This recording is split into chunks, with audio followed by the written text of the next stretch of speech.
자, 이 사건의 시작이 어떻게 된 거죠? 최순실 박근혜 게이트 언제부터 문제가 됐나요? 이 사건은 사실은 이제 최초 보도 이 사건 자체로 이 국정농단 관련해서는 TV조선에서 지난해 이제 7월 정도에 이 관련 이제 보도가 나갔었고요. 그 전에 이제 어떤 우병우 전 수석의 어떤 그 권력형 비리 그런 부분이 이제 또 따로 또 제기가 되다가 결국은 이제 그 두 사건이 합쳐지고 그리고 가장 이제 결정적인 어떤 그 계기는 이 JTBC에서 태블릿 보도를 하면서 박근혜 전 대통령과 최순실 씨의 관계가 밝혀지면서부터 아주 기폭제가 돼서 그때부터 이제 본격적인 이제 이 사건에 대해서 알려지게 됐고 그 뒤에 이제 알다시피 탄핵 그리고 탄핵 인용 그리고 구속 과정을 거쳤습니다. 이게 첫 보도가 TV조선에서 나왔죠. 네. 그것도 아주 아이러니컬한 일 아닌가요? 그 TV조선과 이른바 이제 진보 진영의 매체라고 하는 한겨레하고 주거니 받거니 하면서 그러니까 두 번째 보도는 이제 한겨레에서 나왔고 사실은 이제 그 첫 보도에서 두 번째 보도까지 약간의 어떤 시차가 있습니다. 그러니까 지금 사건의 어떤 그 이 후폭풍을 감안했을 때는 TV조선에서 보도가 나고 바로 다음 날부터 대한민국 전 언론에서 난리가 났어야 되는데 그때 어떤 이제 이 언론이 뭐지 하면서 그냥 지켜본 거죠. 그러니까 어떤 이 사안의 성격으로 봤을 때는 바로 후속 보도들이 전 언론이 달려들어야 될 사건이었는데 그때 이제 어떤 뭐지 하면서 했던 그 시간들 이런 것들이 이제 지금 와서는 조금 반성을 해야 될 부분인 것 같습니다. 근데 그때 TV조선에서 첫 보도할 때도 보면 최순실 박근혜 게이트가 아니라 우병우 전 수석과 진경준 그쪽 관계가 그러니까 정강이 그 건물을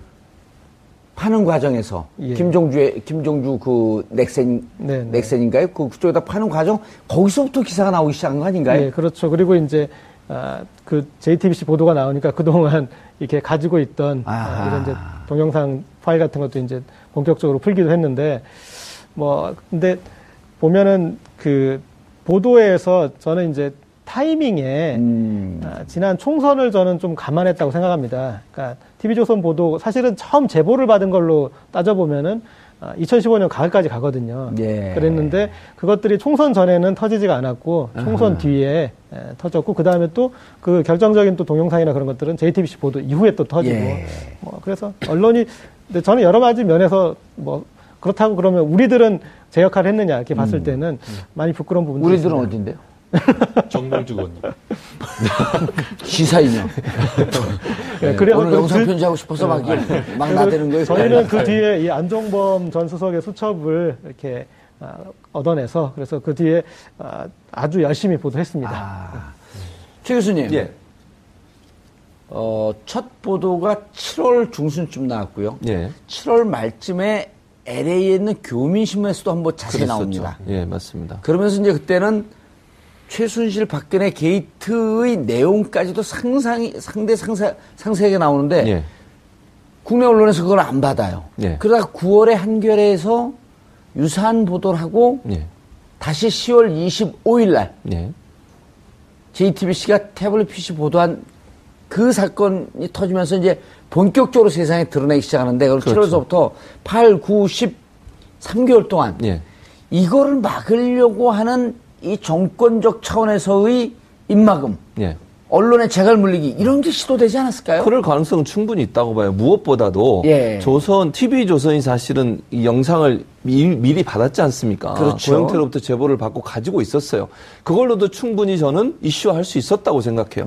의지만 있었다면. 만약 그게 뭐 경향신문이나 시사인이나 다른 데에 제보가 됐다고 하면 그게 그동안 그렇게 묵혀 있을 수 있겠냐는 거예요. 최순실이라는 사람이 청와대 비서진들을 자기 비서 부리듯이 하면서 옷을 만드는 거 외부에서 만들었다. 이 자체만 가지고도 충분히 이슈화할 수 있는 거죠. 그게 TV조선에서 확보했던 영상이죠? 그렇죠. 고영태가 제보해서 가지고 있었던 거예요. 근데 그걸 까지 않았어요. 깠다는 표현이 죄송합니다만 드러내지 않았어요. 그러면 결국은 깐 건 무슨 뜻인가요?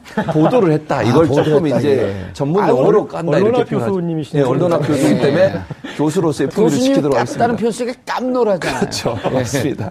그래서 그거를 만약에 이게 뭐 다른 언론사, 뭐 우리 품격 시대가 그 전에도 있었다고 하면 품격 시대에 만약에 이게 보도가 되면 충분히 할 수 있는 얘기 아니겠습니까? 그렇죠. 예. 그런데 TV조선이 안 했다고 하는 것은 간을 보거나 눈치를 보거나 정부와의 어떤 조율을 했을 가능성을 우리가 의심해 볼 수 있는 거죠. 아니면 이 보도됐을 때 현 정권으로부터 즉 이제 지금 탄핵된 정권인데 뭐 무소불위의 정권 권력 아니었습니까? 그렇죠. 그다음 우병우라고 하는 또 아주 그 마지막까지 살아남은 그 우꾸라지가 버티고 있었던 여기서 어떻게 반격이 날라올지 모르는 상황에서 살짝 잽을 한번 날려보는. 그렇죠. 그래서 결국은 만약에 JTBC의 그 태블릿 PC 보도가 없었다면 이게 안 나왔을 가능성도 있다는 거예요.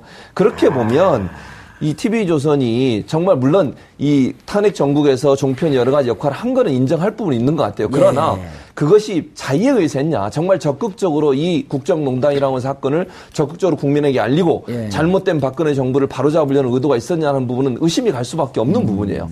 그게 나중에 JTBC의 태블릿 PC 보도가 있은 이후에 어쩔 수 없이 했던 그런 어떤 모양새를 보였다는 것 자체가 보수 언론이 갖고 있는 어떤 모습 자체는 박근혜 정부를 끝까지 일정 부분 유지하려고는 의도가 있지 않았나 하는 의심을 가게 만드는, 뭐 그건 확실하게 얘기했다는 또 문제가 될 수 있으니까 의심이 갈 만한 정황이 있다고 볼 수 있는 거죠. 그런데 그럼에도 불구하고 TV조선은 조건부 승인을 받았어요. 그렇죠. 아우, 안타까워요. 안타깝죠. 제가 심사위원으로 들어갔으면 그런 일이 없을 수 있었을 텐데. 그냥 바로 아웃시켰죠. 조건부 승인이 아니라. 뭐 제 혼자 힘으로는 안 되지만 어쨌든 저는 그렇게 했을 것 같은데. 알겠습니다. 김남국 변호사님. 네. 자, 특수본 1기. 윤갑근 본부장이었었죠? 네. 맞나요? 예, 맞습니다. 특수본 2기. 이영렬 본부장. 네. 그 다음에 중간에 특검. 박영수 특검. 예. 요걸 1기 특검 특수본 2기. 이렇게 해갖고 좀 나눠갖고 점수를 한번 좀 구체적으로 좀 매겨보시죠. 1기 특수본 같은 경우에는 점수를 후하게 주기에는 좀 어려울 것 같습니다. 그래서 구체적으로 좀 점수를 준다면 한 50점? 그 정도로 좀 줄 수 있을 것 같고요. 1기 특수본도요? 예. 1기 특수본도 전기 후기로 나뉘어져야 되지 않나요? 네, 나눠줘야죠. 당연히. 1기는 50점 정도 봐야 될 것 같고요. 네. 아니. 1기 중에서 1기 자체도 특검이 뜬다고 하니까 그때부터 본격적으로 수사가 들어갔지. 그 전에는 그 전에 특수본에 점수를 줄 수가 없습니다.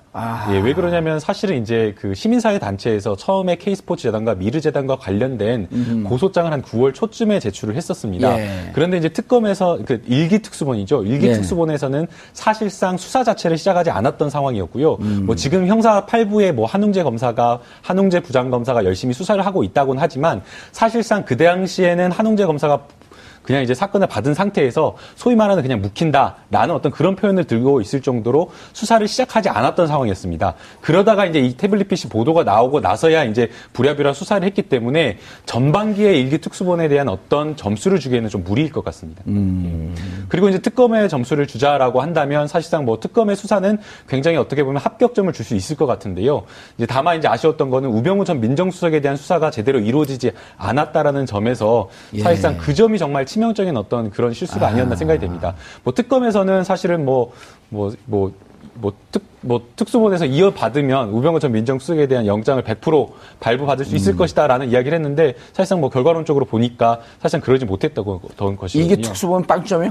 아니죠. 이게 특수본 같은 경우에는 점수를 주자면 이것도 후하게 주기에는 어려울 것 같고요. 그래도 특검의 어떤 수사를 좀 이어받아서 마무리한 측면이 있기 때문에 그런 점수를 준다고 한다면 한 70점 정도 줄 수 있을 것 같습니다. 우병우를 구속 안 시켰는데도요? 그러면 점수를 주지 말까. 그러니까요. 오늘 김남국 변호사 빵점. 예, 좀 이따가 아마 그 우병우 전 민정수석에 대해서 좀 짚어볼 게 많을 것 같습니다. 알겠습니다. 그런데 1기 특수본에서 특검으로 넘길 때 특검의 초기에 이런 얘기가 나왔었어요.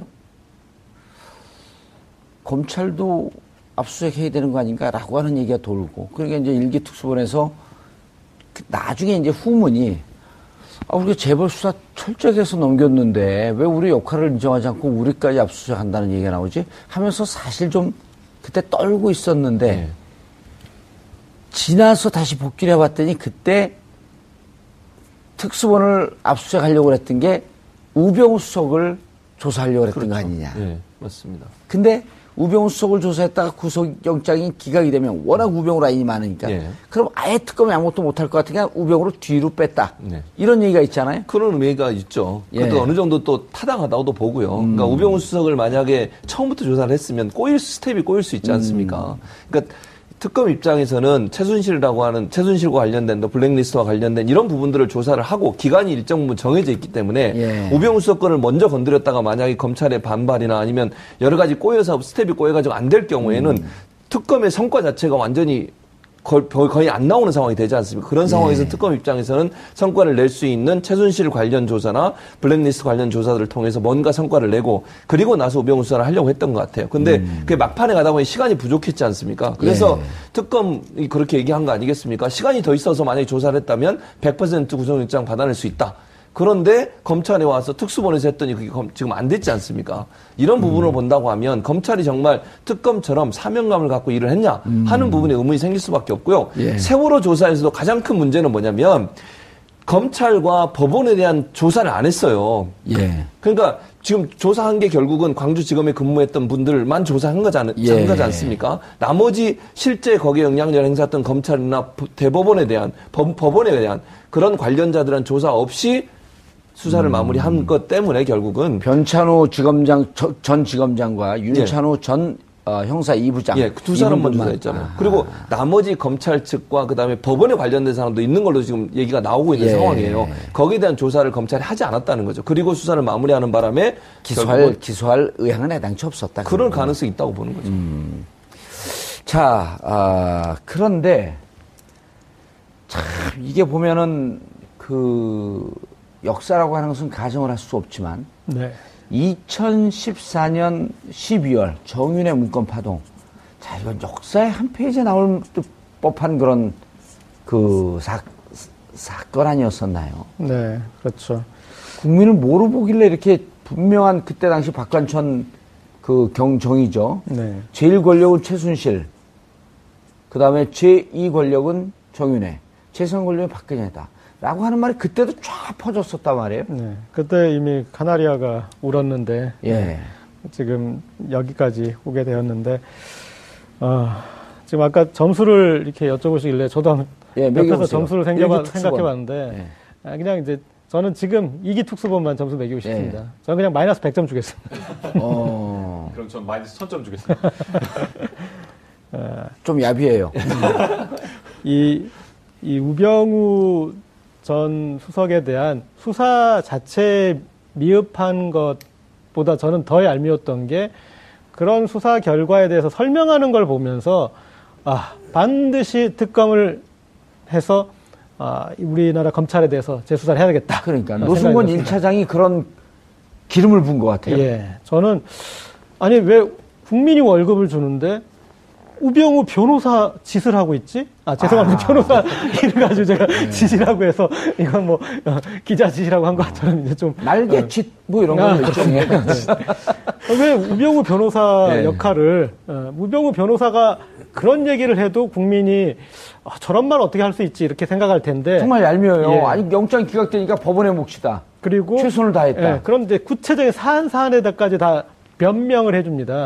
그 중에 어떤 그런 문체부 이제 인사들에 대한 어떤 직권남용 행위에 대해서 그게 민정수석의 역할이다라고 아니 어떻게 대한민국 그 행정부에서 감사원에서 법과 절차에 의해서 하게 돼 있고 그리고 그들이 그런 식으로 또 할 수 없는 거거든요. 그러니까 민정수석은 대통령 친인척과 고위 공직자의 비위에 대해서 감찰하는 거지 그런 일선 공무원들에 가가지고 겁박해서 그런 이제 신발 벗기고 양말 벗기고 네 그런 행위를 하는 곳이 아니에요. 그런데 지금 대한민국을 어떻게 보는 건지 그것을 해명이랍시고 검찰에서 하는 걸 보면서 이거는 정말 대선 국면에 절대 묻혀서는 안 되겠다라는 그런 생각이 들었습니다. 그러니까 우병우 전 민정수석에 대한 어떤 이번에 공소장을 보게 되면 검찰에서 그냥 아예 대놓고 봐줬다라는 좀 생각이 듭니다. 과거에 이제 뭐 정관 출신의 어떤 법조인들이 사실은 피고인이나 피의자에게 뭔가 유리하게 이제 형사 판결을 가지고 가려고 할 때에 물론 이제 기소 자체를 안 하게 하면 좋지만 워낙 중한 범죄 같은 경우에는 기소를 안 할 수가 없기 때문에 방법이 있었다라고 합니다. 어떻게 방법을 찾냐면 불구속 기소를 한 상태에서 공판 단계에서 증거나 이런 것들을 굉장히 뭔가 누락시켜가지고 일부러 무죄를 받게 해주는 겁니다. 근데 이제 그때에도 사실은 이제 뭔가 할 때는 뭔가 이제 범죄 사실이나 이런 것들은 긁어 모아가지고 있는 대로 다 긁어 모아가지고 법원에서 무죄를 받아가지고 면피를 해주게 되는데 사실은 이번에 검찰에서 보여준 어떤 태도나 이런 것들을 보게 되면 법원에서 영장을 발부하지 않았을 때 기각시켰을 때 법리적으로 뭔가 다툴 여지가 있다라는 이야기를 했기 때문에 사실상 검찰에서 해야 될 거는 추가적인 수사가 당연히 따라와야 된 겁니다. 그런데 그런 어떤 추가적인 수사를 따라오지 않고 영장이 발부되어서 기소를 해야 될 어떤 마감 시한이 있는 박근혜 전 대통령에 맞춰가지고 추가 수사를 하지 않고 공소를 제기를 했다라고 하는 것은 검찰에서 아예 그냥 대놓고 우병우 전 민정수석을 봐주려고 하지 않았나 그런 생각이 듭니다. 최 교수님, 우병우 민정수석을 봐주기로 했다라고 하는 것은 이제 국민적 공감대가 높은 것 같아요. 예, 그렇죠. 자, 그 2014년 12월 정윤회 문건 파동 때 그때 사실 당시 민정수석실의 비서관이었었단 말이에요. 그리고 이 사건의 불꽃을 탁 틀어내고 이거 나중에라도 재수사해야 되는 거 아니에요? 그렇죠. 해야죠, 당연히. 정은혜 문건 퍼졌을 때도 그때 만약에 제대로 조사를 했다면 검찰이 또는 청와대가 정말 스스로의 자정 능력을 발휘하기 위해서 제대로 조사를 하도록 협조했다고 하면 이런 문제까지 오기 전에 이미 다 밝혀졌을 거예요. 그런데 정윤회 문건 터지자마자 박근혜 전 대통령의 태도가 뭐였습니까? 이건 다 찌라시다. 국기문란이다. 국기문란이다. 이런 얘기 했잖아요. 그리고 도리어 공익 제보자라고 할 수 있는 제보한 사람을 찾아내라. 이런 식으로 한 거 아니겠습니까? 그러니까 내부의 비리를 밝혀내는 것이 공익 제보자 하는 일이지 않습니까? 그럼 그 사람을 보호해줘야죠. 공익 제보자라고 하면. 그런데 도리어 문제의 본질은 다 버려버리고 그걸 외부에 노출시킨 사람을 색출하라고 하는 이런 태도로 보인 것이 얼마나 박근혜 전 대통령이 정윤회 문건이나 정윤회 이 십상시 관련된 부분들을 덮으려고 했는가. 그 자체가 지금 최순실 사태, 박근혜 최순실 게이트를 통해서 우리에게 명명백백하게 드러난 거 아니겠습니까? 본인의 비리고 몸통인 최순실과 정윤회를 보호하려고 하는 박근혜 전 대통령의 태도가 결국은 그 상황이 터졌을 때의 찌라시로 명명하고 색출하라고 하는 이상한 지시를 내리는 그러니까 자기의 범죄 행위를 감추기 위해서 엄한 사람을 잡아넣는 그런 태도로 보였다고 볼 수 있겠죠. 고재열 기자님, 만일에 그때 청와대에서는 기획할 수 있습니다. 그리고 청와대에서 이거 별로 중요한 거 아니고 문건 유출, 국가기밀 유출이기 때문에 문건 유출 이거 수사해야 된다. 라고 하면서 박관천, 조응천, 박관천 결국 감옥까지 갔다 온 거 아닙니까? 그다음 경위 한 번은 자살까지 했고. 그럴 때 청와대에서 그런 지시한다고 할지라도 정상적인 검찰이고 정치 검찰이 아니면 이거 도대체 어떻게 된 일이지? 정말 문서 유출인지 찌라시인지 아니면 비선실세의 국정농단인지 이거 조사해야 될 책임자가 당시 김진태 검찰총장 그다음에 김수남 김수남 중앙지검장 중앙지검장 이게 직접 조사를 해야 되는 당사자인데 안 했단 말이에요.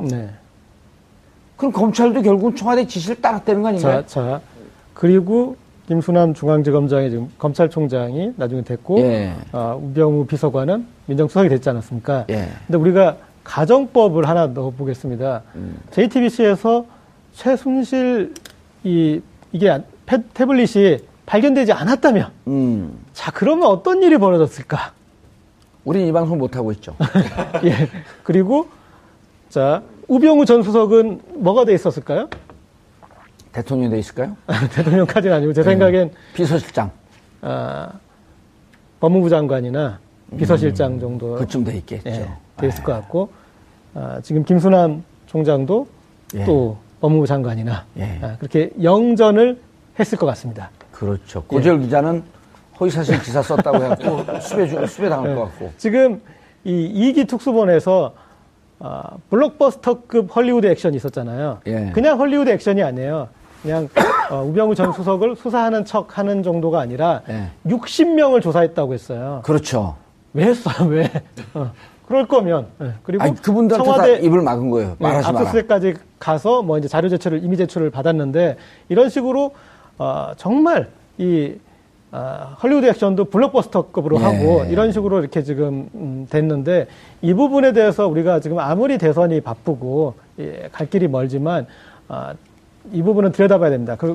지금 말씀하셨잖아요. 2014년 12월에 그 정윤회 문건은 우리가 제대로 된 수사를 그때 했으면 이미 우리가 2년 동안 이런 이 사태를 겪지 않고 대한민국 호가 정상궤도를 달릴 수 있어서 못 달렸다고 했는데 지금 우리가 검찰에 대해서 제대로 이 사건에 대해서 조사를 하지 못하면 앞으로 또 어떤 일을 반복해서 겪게 될지 저는 모른다고 봅니다. 그러니까 분명히 안종범 전 수석의 업무 수첩에 이런 식으로 이 보도가 나오고 그럴 때 대처하는 것들이 나옵니다. 그래서 어떤 식으로 이 이슈를 죽이려고 했던 것들이 나오고 있어요. 다시 제2의 문건, 정윤회 문건 사태, 지라시 사태가 벌어지고 있는 와중이었어요. 그리고 그 와중에 우병우 전 수석이 검찰 간부들과 수백 통, 그리고 한 번 통화하면 수십 분씩 그렇게 통화했던 그 내역이 있고 문자를 주고받은 내역이 있습니다. 이걸 수사를 안 한다는 거는 다음에 이런 일이 벌어질 수 있는 우리가 그 여지를 남기고 간다는 거죠. 예. 자, 김남국 변호사님. 네. 자, 그런데 우리가 이 자리에서도 여러 차례 얘기를 했어요.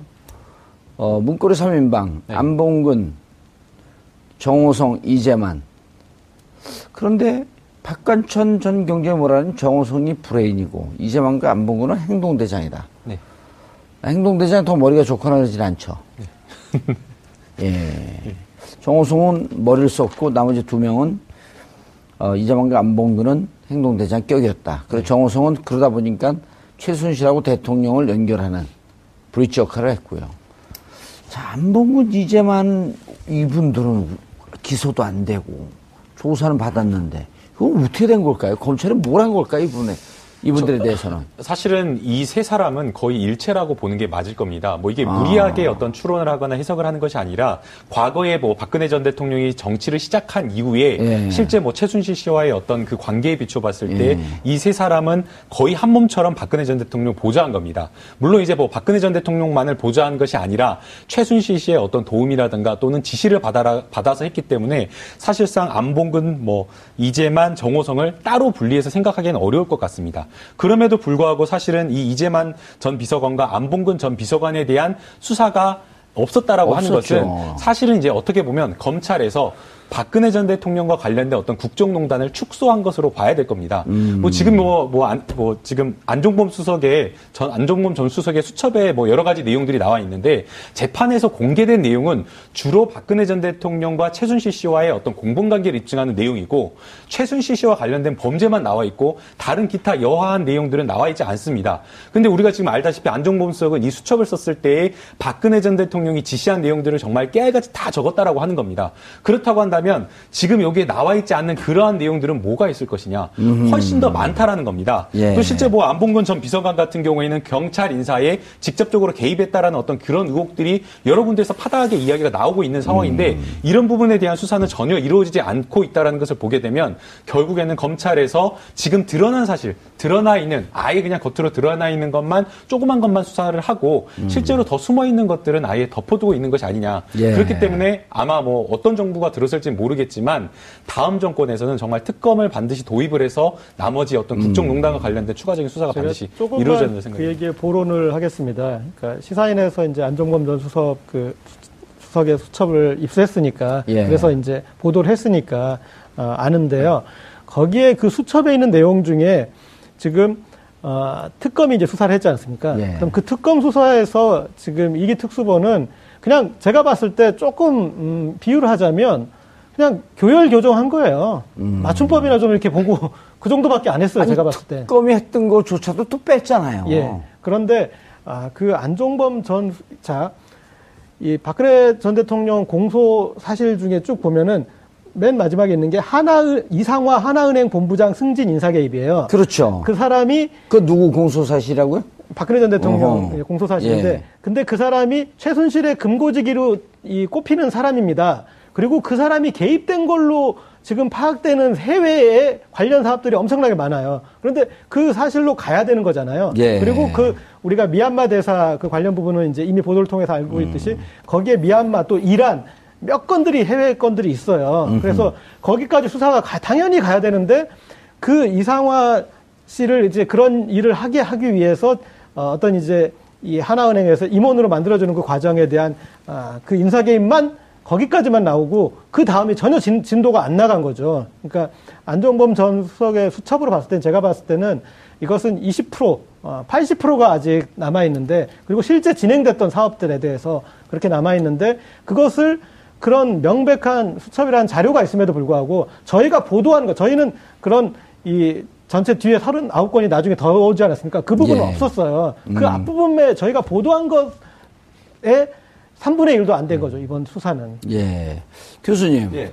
지금 여기 빠진 인물이 또 있어요. 정윤혜 씨가 그럼 2014년 12월에 결국 비선 실세들 십상시, 국정농단, 이게 지금으로 봐갖고는 합리적 추론해 볼 수 있는 게 팩트에 가까웠었다는 거 아닙니까? 그렇죠. 그럼 이후에 왜 특수본과 특검에서 정윤혜 씨 조사를 안 하고 있죠. 그러니까 그게 문제라고 보는 거예요. 지금 보세요. 그 보고서가 만들어진 게 청와대예요. 그것도 김기춘 전 비서실장이 지시해서 만든 거예요. 지시해서. 그러니까요. 그러면 그게 사실일 가능성이 높은 거 아니겠어요? 아니 이게 밖에서 만든 것도 아니고 내부에서 실제 일을 겪었던 사람들이 조사해서 만든 거고. 조응천 의원은 왜 그 얘기를 안 하고 있을까요? 그 무슨 정보 사이드에서 정보를 다루던 분들 나와서 그런 얘기를 할 수 없게 되어 있나요? 아니죠. 국회에서는 이야기할 수가 있는 거죠. 면책특권이 있기 면책특권이 있으니까 근데 국회에서도 안 하잖아요. 이상한 일인 겁니다. 그래서 사실은 저도 방송에서 좀 이야기를 했었는데요. 민주당으로 왔다라고 한다면 민주당에 와서 정말 국정농단 세력과 싸울 수 있는 어떤 그런 준비가 되어 있어야 되는데 그런 거를 그러니까 그런 걸 하지 않았다는 게 이상한 겁니다. 예, 그분하고 김병기 의원 동작에 이 두 분은 김병기 의원은 국정원 인사처장인가요? 그 한 20년 가까이 인사 있었기 때문에 국정원에서 누가 대선 댓글 개입 주도했고 사이버 사령부하고 연결했고 그 인사 보면 다 알고 있거든요. 그렇죠. 제가 사설에서 슬쩍 물어보니까 알더라고요. 네. 근데 공적으로 얘기 안 하지 않습니까? 공적으로 얘기 안 해요. 그래서 저만 보면 피해요. 그래서 자꾸 얘기하라 그러니까. 그래서 어쨌든 정윤회 문건 같은 경우에는 청와대 내에서 비서실장의 지시로 만들어졌기 때문에 그 문건 자체의 신뢰성은 높다고 볼 수밖에 없어요. 그게 외부에서 만들거나 아니면 찌라시처럼 도는 얘기가 아니었어요. 청와대 내부에서 비서실장이 지시해서 본인이 잘릴까 봐 그게 무서워서 사실은 지시한 거 아니겠습니까? 누가 이걸 꾸미고 있는지. 그럼 알고 봤더니 정윤회라는 사람이 뒤에서 다 하고 있다라고 하는 것이 그 보고서의 내용인데 그걸 언론이 보도했더니 그 보고서에 대한 진실을 파헤치거나 아니면 문제가 있다는 점들을 도려내려고 생각하지 않고 도리어 그거를 덮어주려고 했던 게 박근혜 전 대통령의 태도였다고 볼 수 있고요. 그러면 특검은 시간이 없어서 그렇다고 쳐요. 그러면 검찰에서는 이걸 인계받은 다음에 당연히 정윤회 씨에 대해서 조사를 했어야죠. 이게 어떻게 해서 이루어진 일이고 그때 당시 이 사실이 사실인지 아닌지 대해서 조사를 했어야 됨에도 불구하고 대통령까지 탄핵된 마당에 그걸 하지 않았다는 것은 그걸 통해서 본인들이 뭔가 피해를 당하거나 아니면 또 다른 어떤 후폭풍을 맞을 가능성이 있는 것에 대한 두려움이 사실은 그걸 막고 있는 게 아닌가 하는 의혹이 짙다고 볼 수 있겠습니다. 저는 개인적으로 이 문건 드러난 거에 대해서도 피해자의 개인적으로 정윤회 문건이 이게 국기문란. 왜냐하면 이때 또 무슨 사건이 있었냐면 윤전추 행정관을 상급 행정관으로 채용한 문제 때문에 그것고 제가 그 청와대 일대를 계속 그냥 날마다 취재를 다녔거든요. 한겨레 하호영 기자하고 둘이서. 윤전추. 그래갖고 윤전추 뭐 트레드밀 이런 거 그 개인 헬스기구 들어가고 다 한겨레에서 특종 보도한 게 그거 제가 다 찾아준 거예요. 지금 뭐 이게 특종상 내지는 무슨 이렇게 이달의 기자상, 이달의 앵커상 이런 거. 이달의 제보자상으로. 제보자상으로. 특정 보조상. 근데 이때 사실은 이런 내용들이 그 주위에서 청와대 일대에서 바닥에 퍼지고 그때 무슨 얘기도 있었냐면 이 십상시대 자주 만나는 강남에 무슨 중식당 같은 보도 나오고 기억나시잖아요. 그렇죠. 맞습니다. 이런 걸 지금 덮어버린 거예요. 그때 검찰과 이 정권이. 제가 그 당시에 이제 그 새정치민주연합의 대리를 받아가지고 고발장 작성하는데 참여를 했었습니다. 지난번에 한번 하셨죠. 그때 말씀을 이제 그냥 사석에서 근데 조용히 쉬는 시간에 말씀드렸었는데요. 그 당시에 이제 새정치민주연합에서는 고발장을 제출을 하고 이 부분에 대한 수사를 좀 확실하게 해달라고 했습니다. 그러니까 뭐 문건 유출이 중요한 것은 아니지 않습니까? 그건 겉으로 그냥 드러난 내용이고 실제는 그 안에 문건 안에 들어가 있는 내용, 그러니까 국정농단이 사실인지 아닌지 여부를 좀 확인해달라는 거였는데 검찰에서 수사를 했다라고 하면서 하는 이야기가 결국에는 피상적인 수사를 한 겁니다. 그때 너무나 황당했는데요.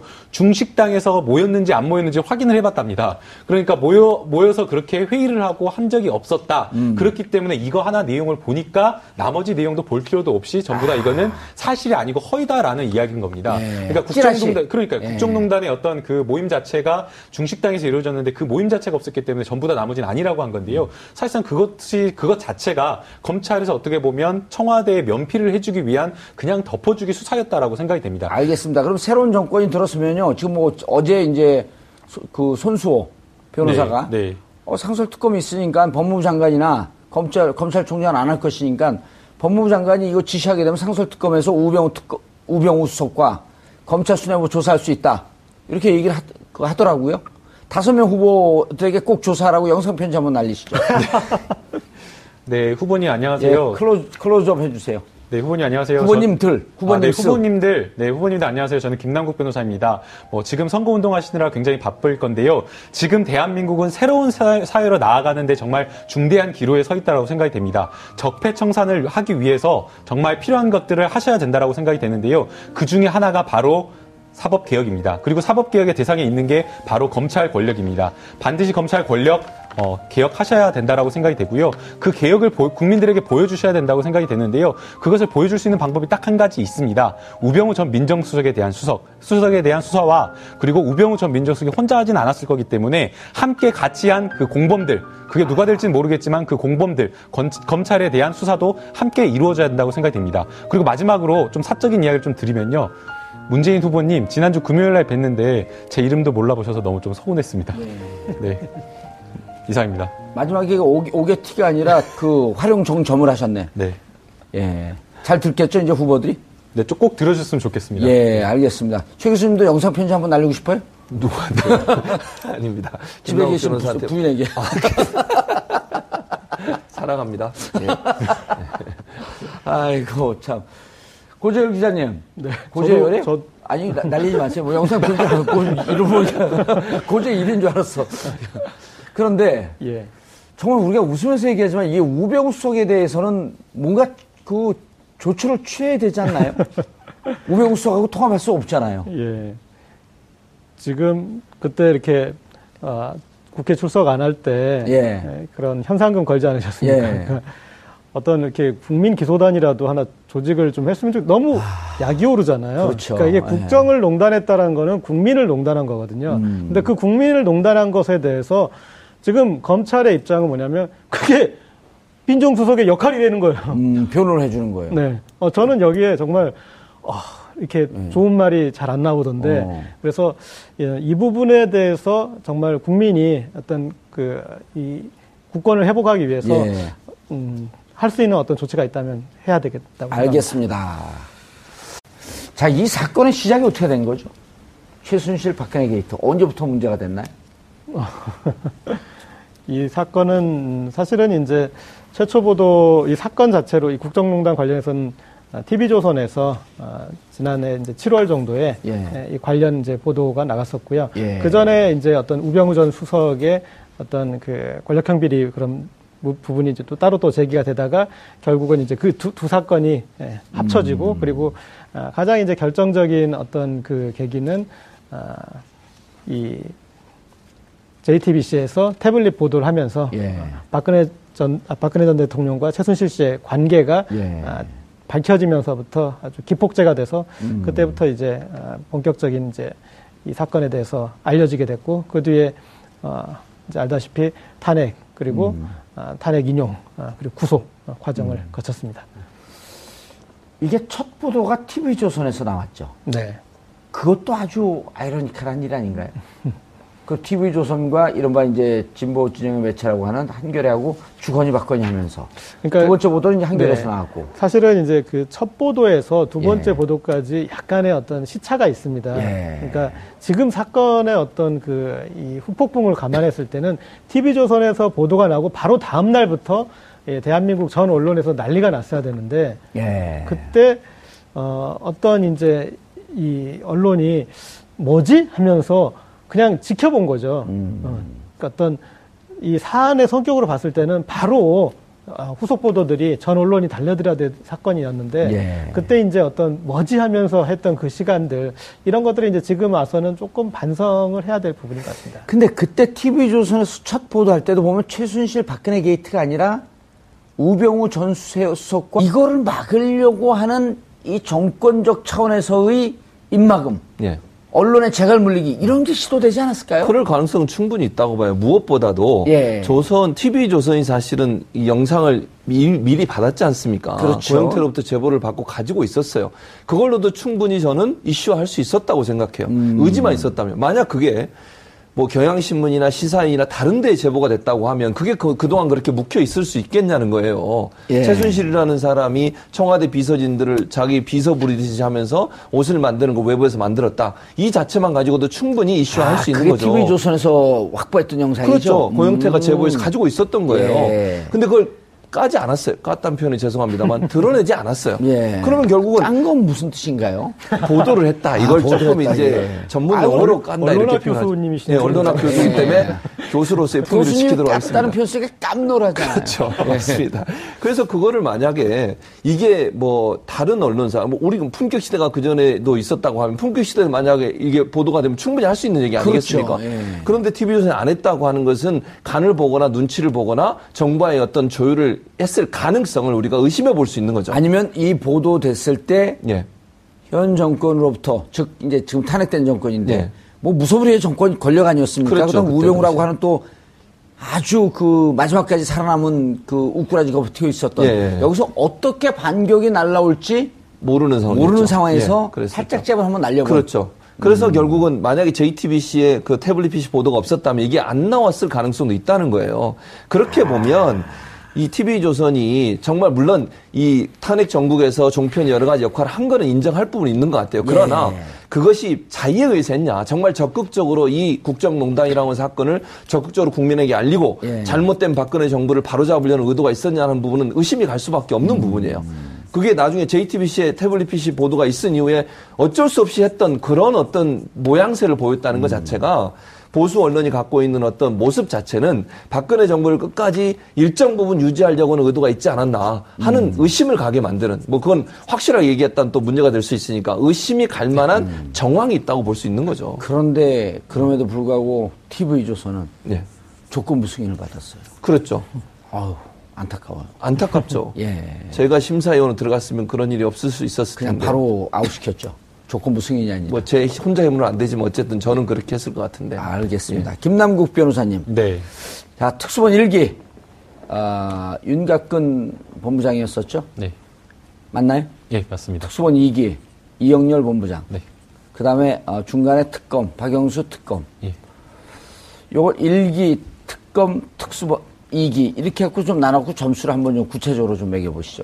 1기 특수본 같은 경우에는 점수를 후하게 주기에는 좀 어려울 것 같습니다. 예. 그래서 구체적으로 좀 점수를 준다면 한 50점? 그 정도를 좀 줄 수 있을 것 1기 같고요. 특수본도요? 예. 1기 특수본도 전기 후기로 나뉘어져야 되지 않나요? 네, 나눠줘야죠. 당연히. 1기는 50점 정도 봐야 될 것 같고요. 네. 아니. 1기 중에서 1기 자체도 특검이 뜬다고 하니까 그때부터 본격적으로 수사가 들어갔지. 그 전에는 그 전에 특수본에 점수를 줄 수가 없습니다.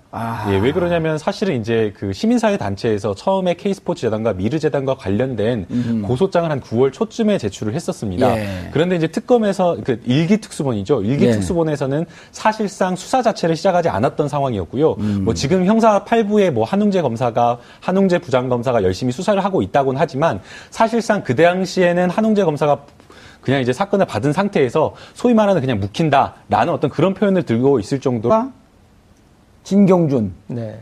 그쪽 관계가 그러니까 정강이 그 건물을 파는 과정에서 김종주 그 넥센인가요? 그쪽에다 파는 과정 거기서부터 기사가 나오기 시작한 거 아닌가요? 네, 그렇죠. 그리고 이제 그 JTBC 보도가 나오니까 그동안 이렇게 가지고 있던 이런 이제 동영상 파일 같은 것도 이제 본격적으로 풀기도 했는데 근데 보면은 그 보도에서 저는 이제 타이밍에 지난 총선을 저는 좀 감안했다고 생각합니다. 그러니까 TV조선 보도 사실은 처음 제보를 받은 걸로 따져보면은 2015년 가을까지 가거든요. 예. 그랬는데 그것들이 총선 전에는 터지지가 않았고 총선 뒤에 터졌고 그 다음에 또 그 결정적인 또 동영상이나 그런 것들은 JTBC 보도 이후에 또 터지고 그래서 언론이 근데 저는 여러 가지 면에서 뭐 그렇다고 그러면 우리들은 제 역할을 했느냐 이렇게 봤을 때는 많이 부끄러운 부분도 우리들은 있습니다. 어딘데요? 정봉주 의원님.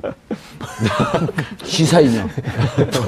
네, 그래서 오늘 영상 편지하고 싶어서 막 나대는 거예요. 저희는 그 뒤에 이 안종범 전 수석의 수첩을 이렇게 얻어내서 그래서 그 뒤에 아주 열심히 보도했습니다. 최 교수님. 예. 첫 보도가 7월 중순쯤 나왔고요. 예. 7월 말쯤에 LA에 있는 교민신문에서도 한번 자세히 그랬었죠. 나옵니다. 예, 맞습니다. 그러면서 이제 그때는 최순실 박근혜 게이트의 내용까지도 상당히 상세하게 나오는데 예. 국내 언론에서 그걸 안 받아요. 예. 그러다가 9월에 한겨레에서 유사한 보도를 하고 예. 다시 10월 25일 날 예. JTBC가 태블릿 PC 보도한 그 사건이 터지면서 이제 본격적으로 세상에 드러나기 시작하는데 그걸 그렇죠. 7월서부터 8, 9, 10 3개월 동안 예. 로 수사를 시작하지 않았던 상황이었습니다. 그러다가 이제 이 태블릿 PC 보도가 나오고 나서야 이제 부랴부랴 수사를 했기 때문에 전반기에 일기 특수본에 대한 어떤 점수를 주기에는 좀 무리일 것 같습니다. 그리고 이제 특검의 점수를 주자라고 한다면 사실상 뭐 특검의 수사는 굉장히 어떻게 보면 합격점을 줄 수 있을 것 같은데요. 이제 다만 이제 아쉬웠던 거는 우병우 전 민정수석에 대한 수사가 제대로 이루어지지 않았다라는 점에서 사실상 그 점이 정말 치명적인 어떤 그런 실수가 아니었나 생각이 됩니다. 뭐 특검에서는 사실은 특수본에서 이어받으면 우병우 전 민정수석에 대한 영장을 100% 발부받을 수 있을 것이다라는 이야기를 했는데 사실상 뭐 결과론적으로 보니까 사실상 그러지 못했던 것이거든요. 이게 특수본 빵점이요? 아니죠. 이게 특수본 같은 경우에는 점수를 주자면 이것도 후하게 주기에는 어려울 것 같고요. 그래도 특검이 어떤 수사를 좀 이어받아서 마무리한 측면이 있기 때문에 그런 점수를 준다고 한다면 한 70점 정도 줄 수 있을 것 같습니다. 우병우를 구속 안 시켰는데도요? 그러면 점수를 주지 말까. 그러니까요. 오늘 김남국 변호사 빵점. 예, 좀 이따가 아마 그 우병우 전 민정수석에 대해서 좀 짚어볼 게 많을 것 같습니다. 예. 알겠습니다. 그런데 일기 특수본에서 특검으로 넘길 때 특검의 초기에 이런 얘기가 나왔었어요.